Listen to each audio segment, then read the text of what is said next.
کا ریپرزینٹیٹیو سر اگر اشتعال انگیز سے زبان استعمال کرے گا تو اس کے فالوورز چڑھ دوڑے وفاق کے اوپر، اور اس کے فالوورز اس کو فالو کرتے ہوئے جیسے 9 مئی میں ہوا ویسے ہی ہم دیکھیں دوبارہ سے ریپیٹ ہوتے ہوئے. اقرا جی سر. دیکھیں میرا سب سے پہلے ایک سوال مطلب ہم لوگ پچھلے ایک سال سے اچھا ٹھیک ہے جی سوری ڈاکٹر صاحب آپ نے جتنی باتیں کی اگر ان سب کو میں ان تسلیم کر لوں اور یہ مان لوں کہ آپ نے جو سوالات اٹھائے ہیں بالکل ٹھیک ہیں اور ہر ذی شعور آدمی جو ہے وہ یہ سوال اٹھائے گا، تو مجھے صرف ایک میرا بڑا معصومانہ سا سوال ہے، وہ بھی بتا دیں کہ مہذب معاشرہ کس نے بنانا ہوتا ہے؟ کیا حکومت جو ہے اس کا فرض نہیں ہوتا کہ معاشرے کو مہذب بنائے؟ کیا صرف ہر کام عوام نے کرنا ہوتا ہے، یا عوام نے صرف اس میں حصہ ڈالنا ہوتا ہے؟ حد و حال طے کرنا، اس میں قانون کی بالادستی قائم کرنا، اس میں سارے معاملات کو طے کرنا حکومت کی ذمہ داری نہیں ہوتی؟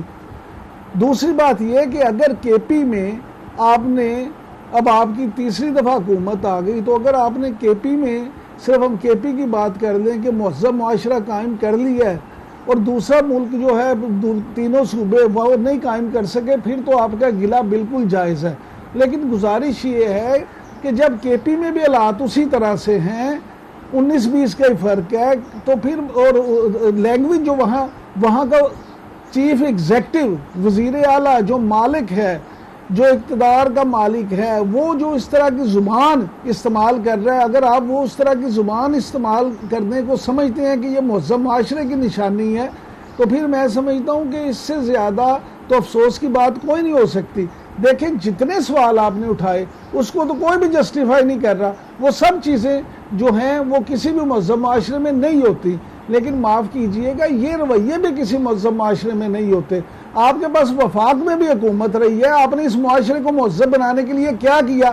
چلے وہی بتا دیں. آپ نے اپنے دور میں اپوزیشن کے ساتھ بیٹھ کے وہ معاملہ طے کرنے کی کوشش کی، آپ نے اپوزیشن کے ساتھ بیٹھ کے پارلیمنٹ میں کوئی ایسی قانون سازی کرنے کی کوشش کی جس سے یہ قانون کی بالادستی قائم ہو سکتی؟ یا اس وقت بھی بانی چیئرمین تو امریکہ میں جا کے بھی یہ نعرے لگاتے تھے کہ میں تم دے آؤں گا، میں اے سی اتروا دوں گا، میں ان کو چھوڑوں گا نہیں. اس وقت بھی ڈی جی ایف آئی اے کو بلا کے کہتے تھے ان کو پھانسی چڑھا دو. اس وقت بھی پولیس افسروں کو بلا کے کیا کہا جاتا تھا. یعنی آج جب خود پہ آئی ہے تو ساری چیزیں یاد آ رہی ہیں. اس وقت اگر یہ سوچا ہوتا تو شاید آج یہ دن نہ دیکھنا پڑتے. 9 مئی میں ہم تو ہمیشہ یہ بات کرتے ہیں 9 مئی سے لے کے آج تک کہ جو لوگ قصوروار ہیں ان کو بھلے پھانسی دے دیں، ان کو قرار واقعی سزا دیں، لیکن جو بے گناہ بیچارے مرد خواتین وہاں جیلوں میں ہیں، بوڑھے ہوں جوان ہوں، ان کو تو اپنے گھروں میں جانا چاہیے. ان کی سزا، وہ بیچارے کس جرم کی سزا کاٹ رہے ہیں؟ لیکن سر میرا صرف یہی کہنا ہے کہ اس وقت اگر عمران خان صاحب نے اور آپ کی جماعت نے اس طرف پہلا قدم اٹھایا ہوتا تو آج شاید یہ دن نہ دیکھنا پڑتے. جی میں دیکھیں اس طرح ہے کہ مہذب معاشرہ بنانے کے لیے نا سب سے پہلی جو چیز درکار ہے وہ ہے عدل اور انصاف. جس ملک میں نہ عدل ہو نہ انصاف ہو وہاں پہ پھر مہذب معاشرہ بن ہی نہیں سکتا. انفارچونیٹلی پاکستان ڈاکٹر صاحب یہی تو میرا سوال ہے کہ اگر وہ انصاف کس نے مہیا کرنا ہے؟ سر میں یہی تو پوچھنا چاہ رہا ہوں، یہی جسارت کر رہا ہوں. میں آپ کو بتا رہا ہوں سر، الاؤ می سر. آپ نے کہا کہ عمران خان نے امریکہ میں جا کے کہا تھا کہ اے سی اتروا لو. دیکھیں میں آپ کو ایک چیز سمجھا دیتا ہوں.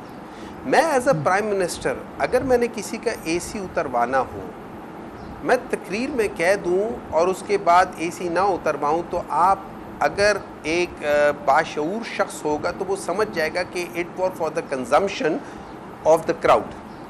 ورنہ پرائم منسٹر کے لیے یہ کسی بھی جگہ سے آرڈر دینا کہ یار اے سی اتروا لو یا اس کو الٹا لٹکا دو یا اس کو یہ کر دو وہ کر دو، وہ مشکل کام نہیں ہے. آپ بھی جانتے ہیں، میں بھی جانتا ہوں. تو اگر عمران خان نے کہا تھا کہ بھئی اے سی اتروا لیں گے، کیا اتروایا؟ نہیں اتروایا. دیکھیں انفارچونیٹلی اچھا آپ نے ایک بات ضرور بتائی، آپ نے کہا تھا کہ جو کے پی کے حالات ٹھیک کرتے ہیں، میں ادھر آپ سے ایگری کرتا ہوں، میں آپ سے بالکل ایگری کرتا ہوں. اچھا ایک منٹ ٹھہر جائے نا، ایک منٹ ٹھہر جائے، میں ذرا علی امین گنڈپور کی طرف آ جاؤں. دیکھیں علی امین گنڈپور نے دو کام کیے. ایک تو جو وفاق کو کہا یا نہیں، انہوں نے اپنے سارے وزیروں کو بھی کہا ہے. انہوں نے کہا کہ دیکھو میں گورنمنٹ ہوں. انہوں نے یہ نہیں کہا کہ میں مالک ہوں جیسے ہمارے بھائی کہہ رہے. انہوں نے کہا میں گورنمنٹ ہوں، پولیس میری ہے سارے. آپ لوگوں نے اگر انشور کرنا ہے کہ 12 گھنٹے سے زیادہ وہ نہ ہو تو آپ اپنے جگہوں پہ جا کے اپنے حلقوں میں کریں، لیکن آپ نے کوئی توڑ پھوڑ نہیں کرنی. تو انہوں نے وارننگ اپنے وزیروں کو بھی دی ہے، اپنے ایم این ایز کو بھی دی ہے، اپنے ایم پی ایز کو بھی دی ہے، ہر ایک کو دیے کہ جو قانون ہاتھ میں لینے کی کوشش کر سکتا تھا یا کر رہا ہے. تو اس نے ایک قسم کی تڑی ان کو بھی دی ہے. اس نے صرف وفاق کی طرف نہیں، اس نے ہر ایک کی طرف کہا ہے. اور میں یہ ضرور سمجھتا ہوں کہ میں علی امین گنڈپور کو یہ ضرور کہوں گا کہ یہ کام ضرور کر لے کہ اپنے جتنے بھی یہ ایکسپینسز ہیں، یہ جو فری پیٹرول ہے، جو فری ساری چیزیں ہیں، ان کو ختم کر دے. اور صرف ہاں میں سٹیٹ کے لیے کام کر رہا ہوں، تو میں جب سٹیٹ کے لیے جاتا ہوں تو میرے گھر سے میرے آفس سے میرے گھر، بازاروں میں یہ گرین نمبر پلیٹ نظر نہ آئے جس پہ لکھا ہوا ہے گورنمنٹ آف خیبر پختونخوا، نہیں نظر آنی چاہیے.